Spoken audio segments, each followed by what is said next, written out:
fact of the matter is that each day when you open the newspapers, Israel is gearing up for a war against another country, another innocent, often defenseless people.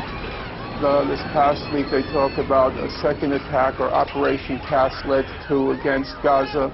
Then they talk about attacking Lebanon. Then they talk about attacking Iran.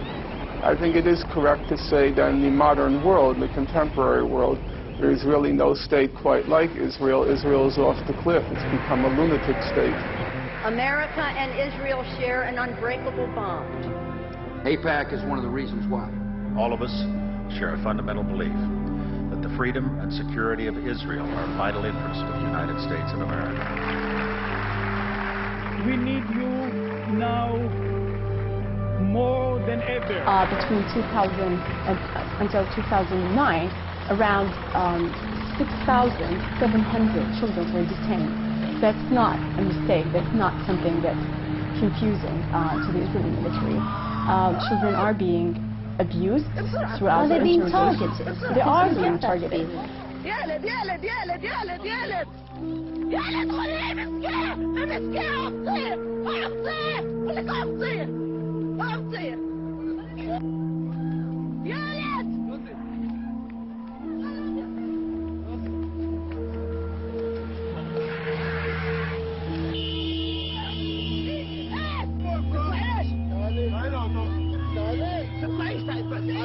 What is being done to the Palestinians now is horrendous. In their own territory, by the occupying powers, which is Israel. They've taken away all the basic human rights of the Palestinians. But there's no doubt that within the occupied territories, Palestinian land, that there is a horrendous example of apartheid. כל רמאללה זה ג'ונגל, יש שם קופים, כלבים, גורילות. הבעיה שהחיות עכשיו סגורות שם, הם לא יוצאים. מה? לא, אנחנו בני אדם, הם חיות. להם אין צלם אנוש, לנו יש. זה ההבדל בין... מה? תצלם, אכפת לי, אני חושב, למי שנראה לך. זה גם הרמטכ"ל יגיד. A three-day Russell Tribunal in Cape Town, South Africa, brought together key political and legal minds to determine that Israel is operating under an apartheid system. But people want more than this groundbreaking result. They want change. We are demanding Israel to stop this racist system and to change it, and to admit and recognize equal national and civic rights for the Palestinians, because it is our homeland, because we didn't immigrate to Israel, because it was Israel who immigrated to us, because we didn't immigrate to Israel, because it was Israel who immigrated to us.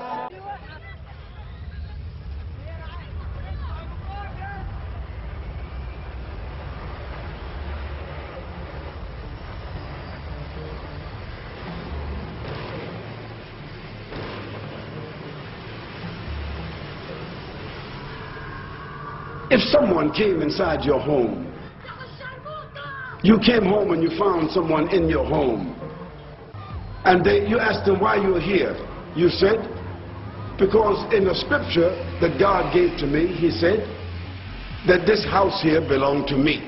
You would say, no, get out of my house. So they kill your father, they kill your brother, they kill your uncle, they kill everybody except the children. And they stay in that house. And those children they did not kill, even though they cannot get back in the house again. Every time those children passed by that house, they pick up a stone and they throw it at that house. And those people in the house, they shoot at those children. I would ask you, are those children criminals? If they came, if those children, if that's all they could do was throw a rock at those people that took your house, would those children be criminals? The person said, no, that's a very pathetic situation. I said, that is the condition of Palestine. There's nothing but children throwing stones, facing tanks. But that's all they can do. And I say that if Allah only gives to the children of Palestine rocks to throw and the heart to face tanks, they must face the tanks and they must continue to throw stones. Boys are gathering near the border to throw stones at Israeli bulldozers. Because that is an act of honor. And if there are no more men to throw stones, to carry the honor of those people, then the children, they must continue to throw stones until there is no one else to throw a stone.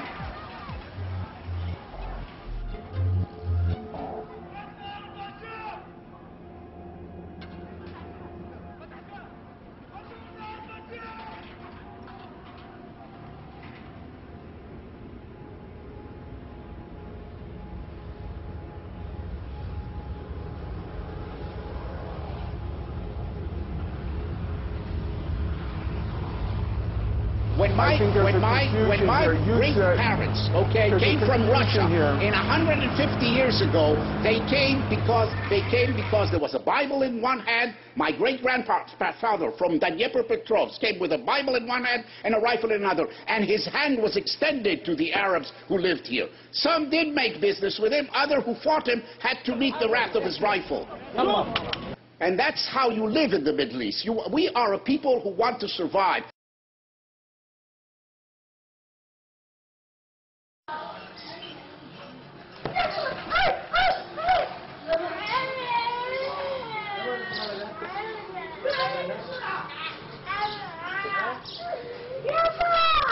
We succeeded in surviving because we were able to defend ourselves, to stand up throughout the centuries. Go ahead, Without Norman. that, we wouldn't have been there. That's why we are an endangered species. All right, let's go to Norman here. Go ahead. It is an oddity that you say you're coming and you want to live in peace with somebody. You come with a rifle in your hand. I often have friends visit me at my home, and when they come to my home, they don't come with a rifle. So did the first settlers in the United So States of America. You have to ask yourself, I appreciate Dr. Gissen's comparison because I think it's exactly right.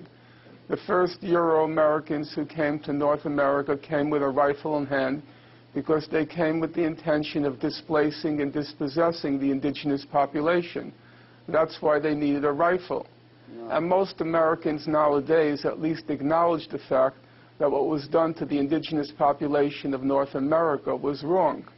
And it's exactly for the same reason that Israel, or I should say Jews from Eastern Europe, had to come to Israel or Palestine with a rifle in hand, because their intention was not to live with the indigenous population, but to displace and dispossess it in order to create a Jewish state in an area which was overwhelmingly Arab.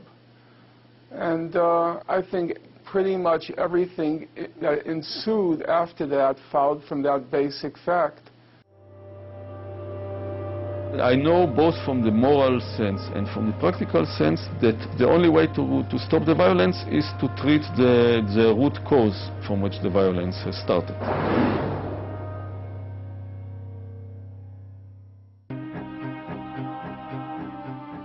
The number one myth that Westerners have about this conflict is that Arabs and Jews have been fighting for thousands of years and they're going to continue to fight. This is really quite bizarre because all it takes is a little bit of reading of history to find out that this just isn't true.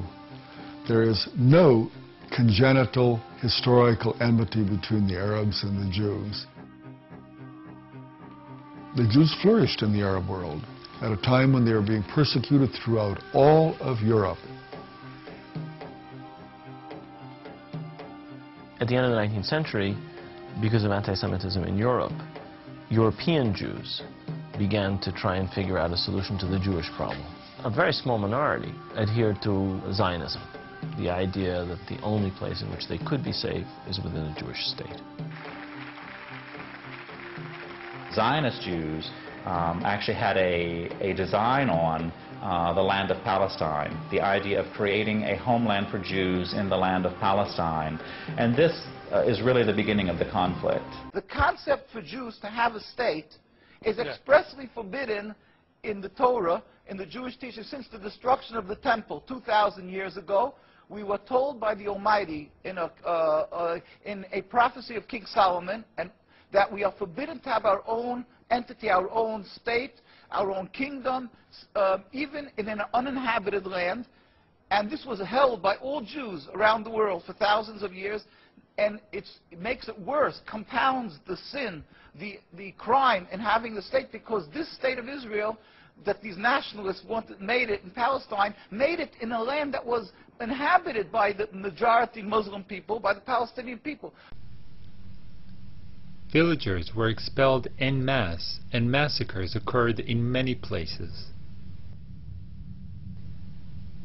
The villages of Hula, Saliyah, and Bassa were but a few to suffer such atrocities during 1948.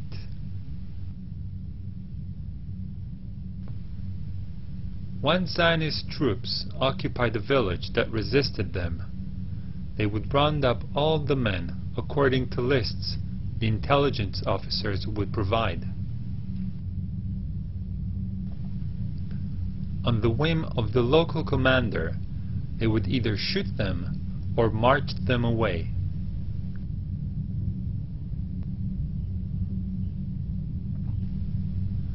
The biggest expulsion and massacre happened in the city of Lid Ramle. 50,000 people were expelled from the city in a single day. 426 men, women, and children were killed by the Zionist forces.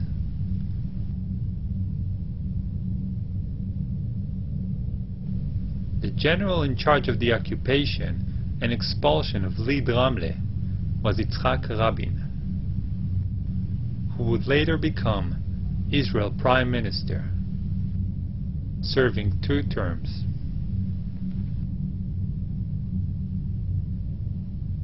In 1948, the Chicago Sunday Times reported on the Israeli tactics. Practically everything in their way died. Riddled corpses lay by the side of the roads. The New York Herald Tribune wrote, "The corpses of Arab men, women, and even children strewn about in the wake of the ruthlessly brilliant charge."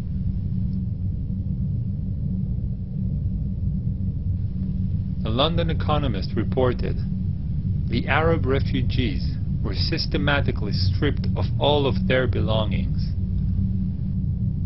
Then, they were sent on their trek to the frontier."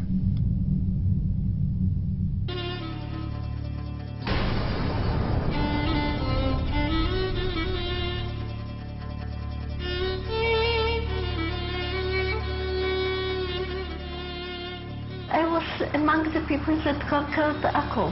We were walking around, we entered the flat. There was a pair of shoes of a small child, maybe 2 years old. They didn't have time to put on the shoes, so they left the shoes and they ran away. They left everything.